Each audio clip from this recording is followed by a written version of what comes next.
எல்லாருக்கும் நமஸ்காரம். நான் நாமகிரி சௌந்தரராஜன். நாராயணியம் டெய்லி ஒன்று படித்து சொல்லிகிட்டு இருந்தேன். 90வது தசகம் கிருஷ்ணனே பரமாத்மா அது ரெக்கார்ட் பண்ணது டிலீட் ஆகிருக்கு. எனக்கு தெரியல, அதை அப்லோட் பண்ணியிருக்கேன்னு நான் நினச்சிட்ருக்கேன். ஒரு சகோதரி சொன்னாங்க, இப்போ அதை நான் படித்து அப்லோட் பண்ணிடுறேன், அதை ஏன் மிஸ் பண்ணணும் இல்லையா.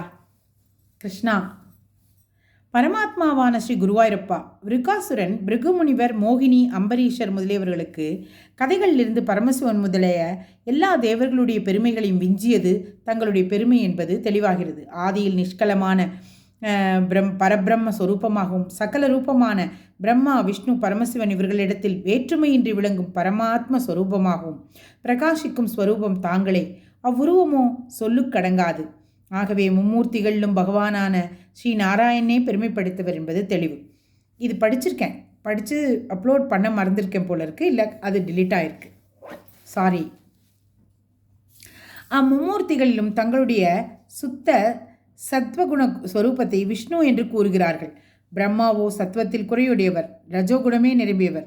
சங்கரன் என்ற பெயர் கொண்ட தங்களது மூர்த்தி சத்வகுணம் மிகுந்துள்ளதாயினும் தமோகுணத்தின் செயற்பாடுகளை நிறைந்து காணப்படுகின்றன. மும்மூர்த்தி ஸ்வரூபத்தையும் கடந்து விளங்கும் பரமபுருஷரான தங்களை உபாசனா மார்க்கத்தில் எங்கும் பரவி நிறைந்து விளங்கும் தன்மையால் ஒன்றுபடுத்தி பரமசிவன் என்றும் கூறுகிறார்கள்.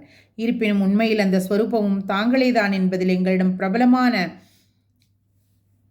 எடுத்துக்காட்டுகள் உள்ளன. பகவானான ஸ்ரீ சங்கர பகவத் பாதாச்சாரியார் அவர்களுடைய அவதாரமாக இருந்த போதிலும் ஒரு சார்பு மற்றவராக தேவர்கள் அனைவரிலும் தங்களையே அதிகமாக போற்றி புகழ்ந்துள்ளார். ஸ்ரீ விஷ்ணு சகஸ்ரநாமமும் ஸ்ரீ பகவத்கீதை முதலியன தங்களையே குறிப்பதாக விளக்குவரை செய்திருக்கிறார். முடிவில் தங்களுடைய புகழை பாடிக்கொண்டே முக்தி அடைந்தார்.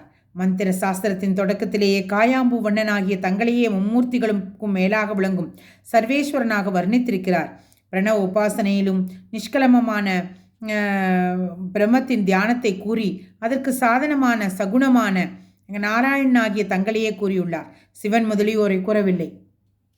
அனைத்து சாஸ்திரங்களின் சாரமாக புராணங்களின் விளக்கங்களிலும் தங்களுடைய பெருமையே ஐயம் திரிபெற விளக்கப்பட்டுள்ளது. தங்களுடைய ஸ்தானமான பரமபதம் மும்மூர்த்திகளுடன் கூடிய